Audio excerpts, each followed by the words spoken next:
Guys, जब हम कोई सेंटेंस को बनाते हैं तो हिंदी वाले सेंटेंस के लास्ट में गा गेगी आता है। तो कभी गा गेगी के लिए हम विल का यूज करते हैं तो कभी वुड का यूज करते हैं। तो हम बहुत कंफ्यूज हो जाते हैं ना कि कब गा गेगी के लिए विल का यूज करना है और कब गा गेगी के लिए वुड का यूज करना है। आप भी कंफ्यूज होते होंगे। गाइस, अगर आप ये वीडियो पूरा देख लेते हैं तो मैं आपको गारंटी दे सकती हूँ कि आपको विल और वुड में कभी कोई दिक्कत होगी नहीं, क्योंकि मैं बहुत ही इजी वे में आपको ये समझाने वाली हूँ कि कहाँ विल का यूज करना है, कहाँ वुड का यूज करना है। और मैं आपको बेसिक टू एडवांस सारे यूजेस एक ही वीडियो में बताने वाली हूँ। सबसे पहले हम बेसिक चीजों को समझ लेते हैं, वुड और विल। सबसे पहले तो विल का पास्ट फॉर्म ही वुड होता है, ये हम जानते हैं। विल का पास्ट फॉर्म वुड होता है। इसका हिंदी मीनिंग होता है काम करेगा। गागेगी आता है ना, काम करेगा। तो आप ये ध्यान दें कि विल जो होता है ना, ये हमारे फ्यूचर को शो करता है कि हम फ्यूचर में क्या करने वाले हैं। ये हमारे कौन बताता है? विल बताता है। और वुड जो होता है ना, ये किसी भी सेंटेंस की पॉसिबिलिटी को बताता है कि किसी संभावना, पॉसिबिलिटी यानी कि संभावना, किसी भी सेंटेंस में संभावना को बताता है कि क्या होने वाला है, होने भी वाला है या नहीं होने वाला है। ये हमारा वुड बताता है। जैसे मान लो अगर मैंने कहा कि सीता गाना गाएगी, फ्यूचर की बात बोल रही हूँ कि सीता गाना गाएगी, आने वाले समय में वो गाएगी। अभी गाना उसने गाया नहीं है, मैं अपने आने वाले समय के बारे में बता रही हूँ कि सीता गाना गाएगी। आने वाले एक समय ऐसा आएगा कि सीता गाना गाएगी, तो वो फ्यूचर के लिए मैं बता रही हूँ, तो उसमें हम विल का यूज करेंगे। लेकिन अगर मैंने कहा कि सीता गाना गाएगी, इसकी पॉसिबिलिटी मैं बता रही हूँ, फ्यूचर की बात मैं नहीं करी, मैं प्रेजेंट की बात करी। प्रेजेंट में ही मैं बता रही हूँ पॉसिबिलिटी है, मुझे संभावना है कि सीता गा भी सकती है, नहीं भी गा सकती है, मुझे नहीं पता। सीता का मन होगा तो वो गाना गाएगी, नहीं मन होगा तो नहीं गाएगी। किसी सेंटेंस की जब पॉसिबिलिटी की बात करते हैं तो उसमें हम वुड का यूज करते हैं। ये आपको समझ में आ गया विल और वुड का कहाँ यूज करना है। चलिए और भी अच्छे से गहराई से इसको समझते हैं। वुड जो होता है वो प्रेजेंट को शो करता है और विल होता है वो फ्यूचर को शो करता है। जब आप फ्यूचर इन पास्ट की भी बात करो तो उसमें वुड का यूज करो। अब फ्यूचर इन पास्ट क्या होता है वो भी मैं आपको बताऊंगी। सबसे पहले हमारे हिंदी सेंटेंस है, वह इंग्लिश बोलता होगा। अब मुझे नहीं पता कि वो इंग्लिश सीखा है या नहीं सीखा है, मुझे नहीं पता। बस मैं अपनी पॉसिबिलिटी के हिसाब से बता रही हूँ कि वह इंग्लिश बोलता होगा। मुझे पॉसिबिलिटी है, यकीन नहीं है। मैं फ्यूचर आने वाले समय की बात नहीं कर रही हूँ। हालांकि इसमें गागेगी आ रहा है और हम टेंस में सीखे हैं कि जिस भी सेंटेंस के लास्ट में गागेगी आता है उसमें हम विल का यूज कर देते हैं। हमने हिंदी वाले सेंटेंस से ऐसे ही तो समझा है कि जिसके लास्ट में गागेगी आएगा, आंख बंद करके विल का यूज कर दो। लेकिन नहीं, हमें आंख खोल कर यूज करना है। हमें ये समझना है कि आप जो सेंटेंस को बोल रहे हो वो फ्यूचर की बात कर रहे हो, पॉसिबिलिटी की बात कर रहे हो, वो समझ के आपको विल और वुड का यूज करना है। तो हम बहुत कंफ्यूज होते हैं। ध्यान से मेरी बातों को सुनिए, आपको कभी विल और वुड दिक्कत देगी ही नहीं। तो वह इंग्लिश बोलता होगा, इसकी पॉसिबिलिटी है, आपको यकीन नहीं है, पॉसिबिलिटी है। अभी 50 से ज्यादा है, 50% से ज्यादा पॉसिबिलिटी है, लेकिन पॉसिबिलिटी है कि वह इंग्लिश बोलता होगा या नहीं, पॉसिबिलिटी है। तो जब आपके सेंटेंस में पॉसिबिलिटी होगी ना तो उसमें आपको वुड का यूज करना है। आपको बोलना है he would speak English, he would speak English. इसका स्ट्रक्चर कैसे होता है? सबसे पहले आपको सब्जेक्ट यूज करना होता है। देन अगर आप वुड का यूज कर रहे हैं तो यहाँ पे वुड आप लगाएंगे। अगर आप विल का यूज कर रहे हैं तो यहाँ पे आपको विल लगाना होगा। देन आपको वर्ब का फर्स्ट फॉर्म यूज करना है। देन लास्ट में ऑब्जेक्ट। वर्ब का फर्स्ट फॉर्म आप विल के साथ भी लगाएंगे और वुड के साथ भी लगाएंगे, इसमें कोई चेंज नहीं होगा। वर्ब का फर्स्ट फॉर्म दोनों के साथ लगता है। अगर मैं यहाँ पे वह इंग्लिश बोलता होगा, अगर फ्यूचर में मैं बोलूँ, अभी मैं आपको इंग्लिश सिखा रही हूँ, आने वाले समय में आप इंग्लिश बोलेंगे, ऐसा मैं बोलूँ कि वह इंग्लिश बोलता होगा, मैंने तो उसे इंग्लिश सिखाया था, सिखा रही हूँ, आने वाले समय में वो इंग्लिश बोलेगा, तो मैं बोलूंगी ही विल स्पीक इंग्लिश। आने वाले समय में वो इंग्लिश बोलेगा, बोलता होगा मैं ये नहीं बोलूंगी, आने वाले समय में वो इंग्लिश बोलेगा, ही विल स्पीक इंग्लिश। ठीक है। नेक्स्ट सेंटेंस है राम खेलता होगा।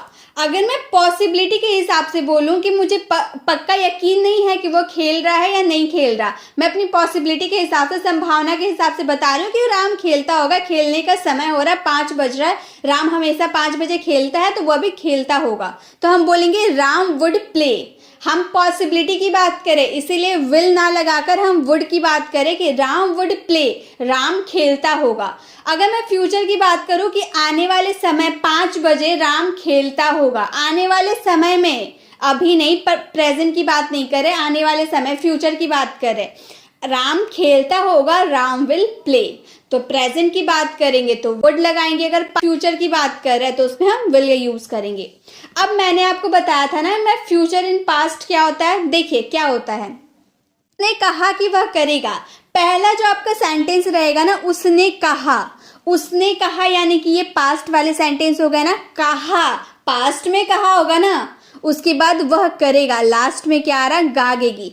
तो फ्यूचर इन पास्ट की आप बात करें, पास्ट में आपने कोई बात कही थी प्रेजेंट के लिए, मान लो आपकी फ्रेंड स्कूल जाने वाली थी, आपने रात में बात कर लिया कि हाँ कल हम स्कूल जाएंगे, आप स्कूल पहुंच गए लेकिन आपकी फ्रेंड नहीं पहुंची, तो अदर जो आपकी दूसरी फ्रेंड है, जो दूसरी क्लासमेट है, वो आपसे आके पूछ रही है कि तुम्हारी जो बेस्ट फ्रेंड है वो कहाँ है। तो आप उस समय बता रहे हैं कि उसने कहा था कि वह आएगी, उसने कहा कि वह आएगी, या फिर उसने कहा था या वह आएगी। तो आप क्या बोल रहे हैं, पास्ट की बात बता रहे हैं ना कि उसने कहा था और प्रेजेंट में वह आएगी। तो ऐसे वाले सेंटेंस में आपको वुड का ही यूज करना है। यहाँ पे गागेगी देख के इसमें विल का यूज कर दीजिएगा, ऐसा नहीं चलेगा।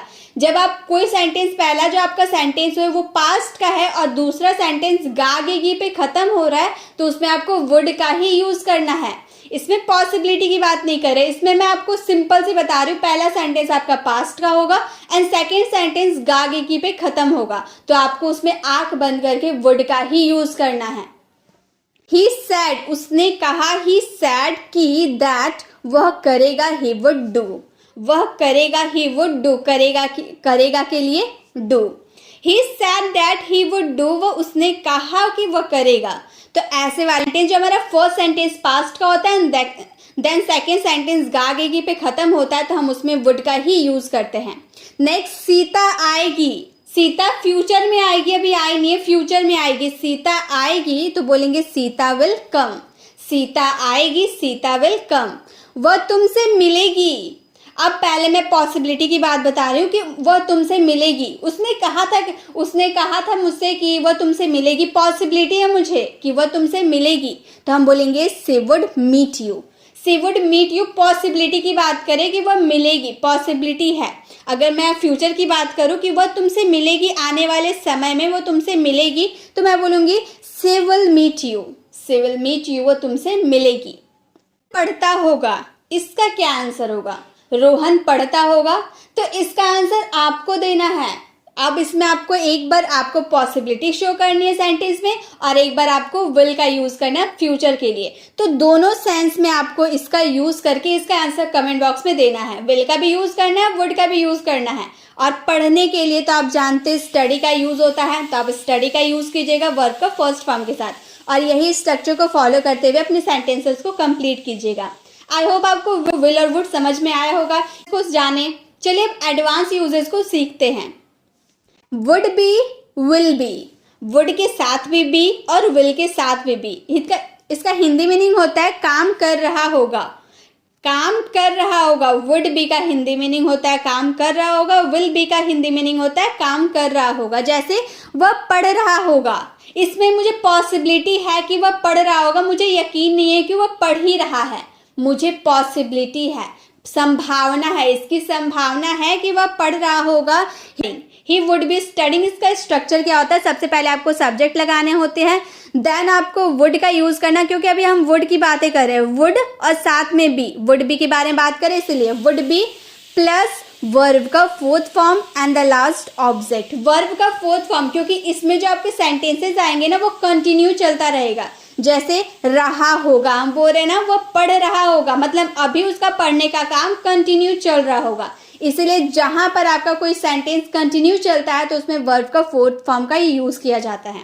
तो हम बोलेंगे वह पढ़ रहा होगा, ही वुड बी स्टडिंग। अगर फ्यूचर की बात करें कि वह आने वाले समय में पढ़ रहा होगा, तो हम बोलेंगे ही विल बी स्टडिंग। इसका स्ट्रक्चर हो जाएगा सब्जेक्ट देन विल बी का fourth form and the last object. Same है, सिर्फ वुड बी की जगह आपको विल बी का यूज करना है। वह पढ़ रहा होगा, he will be studying. Sita खेल रही होगी, इसकी संभावना है, सीता रोज 5 बजे खेलती है तो वह भी खेल रही होगी, 5 बज रहा तो सीता भी खेल रही होगी। सीता वुड बी प्लेइंग, मुझे संभावना है, पॉसिबिलिटी है, मैं फ्यूचर की बात नहीं कर रही हूँ, मैं संभावना प्रेजेंट की बात कर रही हूँ, लेकिन पॉसिबिलिटी के हिसाब से बात कर रही हूँ। Sita would be playing, Sita खेल रही होगी। पापा आ रहे होंगे, पापा आ रहे होंगे। मान लो पापा का फ्रेंड आए हैं घर और उन्होंने पूछा कि तुम्हारे पापा कहाँ हैं, तो मैं क्या बोल रही हूँ कि पापा आ रहे होंगे। पापा का ऑफिस से छुट्टी हो गया है, वो आ रहे होंगे, मतलब रास्ता में है, वो आ रहे होंगे। तो आ रहे होंगे प्रेजेंट की बात मैं बता रही हूँ ना, तो मैं बोलूंगी पापा वुड बी कमिंग, पापा वुड बी कमिंग। पॉसिबिलिटी भी है मेरी कि पापा आ रहे होंगे। अब जरूरी नहीं है कि आप बोल रहे तो पापा आ ही रहे होंगे, शायद उनको कोई काम पड़ गया होगा तो वो रुक गए होंगे। आपको कॉल करके वो नहीं बताए हैं कि वो आ ही रहे हैं, आप अपनी पॉसिबिलिटी के हिसाब से बता रहे हैं कि ऑफिस की छुट्टी हो गई होगी और पापा आ रहे होंगे, तो हम बोलेंगे पापा वुड बी कमिंग। अगर मैं फ्यूचर की बात बोलूं कि पापा आ रहे होंगे, फ्यूचर में इस वक्त आ रहे होंगे, तो बोलेंगे पापा will be coming. Rahul TV देख रहा होगा, राहुल बहुत टीवी देखता है, तो राहुल अभी टीवी देख रहा होगा, Rahul would be watching TV, Rahul would be watching की संभावना है। माँ खाना बना रही होगी, आने वाले समय में माँ खाना बना रही होगी, अभी नहीं बना रही है, कल खाना बना रही होगी, तो मैं बोलूंगी mother will be cooking the food. अगर पॉसिबिलिटी की यही बात करते तो हम विल की जगह क्या यूज करते, वुड का यूज करते और हम बोलते mother would be cooking the food, mother would be cooking the food. Rohan जा रहा होगा, इसमें आपको पॉसिबिलिटी भी शो करनी है, साथ में आपको फ्यूचर की भी बातें करनी है। रोहन जा रहा होगा, इसका आंसर आपको कमेंट बॉक्स में करना है। नेक्स्ट हमारे है would have will have. Would have will have का मतलब होता है काम कर लिया होगा या काम कर चुका होगा, कोई काम खत्म हो चुका होगा। जैसे उन्होंने टीवी देख लिया होगा, मैं जब घर से बाहर आ रही थी तो वो टीवी देख रहे थे, अभी तक मूवी खत्म हो गई होगी, तो वो टीवी देख चुके होंगे, बंद भी कर चुके होंगे, उन्होंने टीवी देख लिया होगा, तो मैं बोलूंगी they would have watch TV. अब मुझे नहीं पता है कि वो सच में टीवी बंद कर दिए हैं, मूवी खत्म हो गई तो जरूरी तो कुछ और भी देख सकते हैं, टीवी में कुछ और भी देख सकते हैं, तो मुझे पॉसिबिलिटी है कि वो टीवी देख लिए होंगे। पॉसिबिलिटी ये संभावना है, मुझे यकीन नहीं, ये संभावना है, तो मैं बोलूंगी they would have watched TV. वो पढ़ लिया होगा, वह पढ़ लिया होगा। संभावना अगर हम बात करें संभावना की तो बोलेंगे ही वुड हैव स्टडीड। इसका स्ट्रक्चर क्या होता है, सबसे पहले आपको सब्जेक्ट लगानी होती है, देन आपको वुड या फिर विल, वुड लगाओ या फिर विल लगाओ, साथ में आपको हैव लगाना पड़ेगा, देन आपको वर्ब का थर्ड फॉर्म लगाना एंड द लास्ट ऑब्जेक्ट। अब वर्ब का थर्ड फॉर्म क्यों लगेगा, कैसे पहचानेंगे कि इसमें वर्ब का फर्स्ट फॉर्म लगेगा, सेकेंड फॉर्म लगेगा या थर्ड फॉर्म लगेगा, तो इसका भी टेंशन लेने का जरूरत नहीं है। मैं वीडियो बना रखी हूँ वर्ब के साथ, किस मॉडल वर्ब के साथ किस वर्ब की फॉर्म का यूज करना है, इसके लिए मैं अलग से वीडियो बना रखी हूँ, आप उसे जाके जरूर विजिट कीजिएगा। हाँ, वर्ब का फर्स्ट फॉर्म लगाना है, सेकेंड फॉर्म लगाना है, थर्ड फॉर्म लगाना है, फोर्थ फॉर्म लगाना है, फिफ्थ फॉर्म लगाना है, सभी आपको उसमें मिल जाएगा। सभी तरह के वर्ब्स के फॉर्म लगाने के तरीके आप सीख जाएंगे, मैं बहुत ही इजी वे में उसमें समझाया हूँ, तो आप उसे जरूर विजिट कीजिएगा। तो यहाँ पे हम हैव, जहां भी हैव आपको देखने को मिल जाए वहां आपको वर्ब का थर्ड फॉर्म का यूज करना होता है। अगर आपके सेंटेंस में कोई काम हो रहा है, तो यहाँ पर टीवी देखने का काम हो रहा है या पढ़ने का काम हो रहा है, इसीलिए वहां पे हम वर्ब का थर्ड फॉर्म का यूज किए हैं। हम बोल रहे वह पढ़ लिया होगा, पॉसिबिलिटी की बात कर रहे थे, तो हम बोलेंगे ही वुड हैव स्टडीड। अगर हम फ्यूचर की बात करें कि वह पढ़ लिया होगा, फ्यूचर में, इस वक्त तक वह फ्यूचर में पढ़ लिया होगा, ही will have studied, he will have studied. ठीक है, वह जा चुका होगा, पॉसिबिलिटी है, उसकी 5 बजे की फ्लाइट थी तो वह जा चुका होगा, he would have gone, he would have gone। या फिर आने वाले समय में वह जा चुका होगा, he will have gone, he will have gone। उसने काम कर दिया होगा, मतलब काम खत्म हो चुका होगा, he will have done work। आने वाले समय में will का यूज कर दिए, मतलब ये तो फ्यूचर है, आने वाले समय की बात करेंगे कि उसने आने वाले समय में काम कर दिया होगा, he will have done work। Ram घर आ चुका होगा, पॉसिबिलिटी है, मैंने देखा नहीं है राम घर आया है कि नहीं, पॉसिबिलिटी है, तो मैं बोलूंगी Ram would have come home, Ram would have come home. I hope आपको समझ में आ रहा होगा विल और वुड में क्या डिफरेंस है। वुड हैव, विल हैव समझ में आ गया। चलिए एक सेंटेंस होमवर्क के लिए है, आप मेरी वीडियो देख चुके होंगे, इसका आंसर आपको कमेंट बॉक्स में करना है। विल हैव का भी यूज करना है, वुड हैव का भी यूज करना है।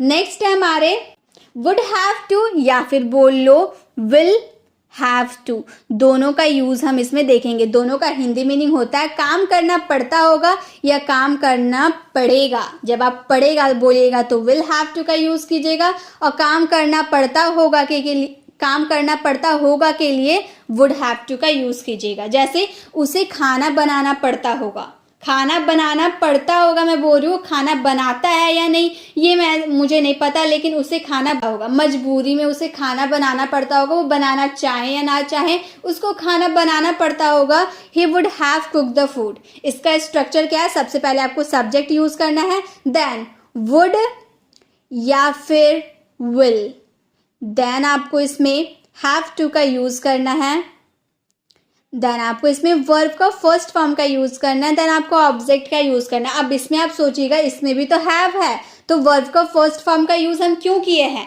तो गाइस इसमें जब आप टू लगा देते हैं ना, हैव के बाद जब टू लगा देते हैं तो ये वर्ब का फर्स्ट फॉर्म हो जाता है। अगर हैव सिर्फ रहता, सिर्फ और सिर्फ हैव रहता तो उसमें वर्ब का थर्ड फॉर्म लगाते, लेकिन हैव के बाद टू का भी यूज हम लोगों ने किया है ना, तो टू का यूज करने के बाद आपको वर्ब का फर्स्ट फॉर्म ही लगाना होता है, ये आप ध्यान में रखेंगे। तो उसे खाना बनाना पड़ता, he would have to cook the food. तुम्हें नाचना पड़ेगा, पड़ेगा आने वाले समय में तुम्हें नाचना पड़ेगा, you will have to dance, you will have to dance, आने वाले समय में आपको नाचना पड़ेगा। उसे बोलना पड़ता होगा या फिर उसे बोलना पड़ेगा, तो पहले मैं देख लेती हूँ पड़ता होगा के लिए, उसे बोलना पड़ता होगा, he would have to speak, he would have to speak, उसे बोलना पड़ता होगा।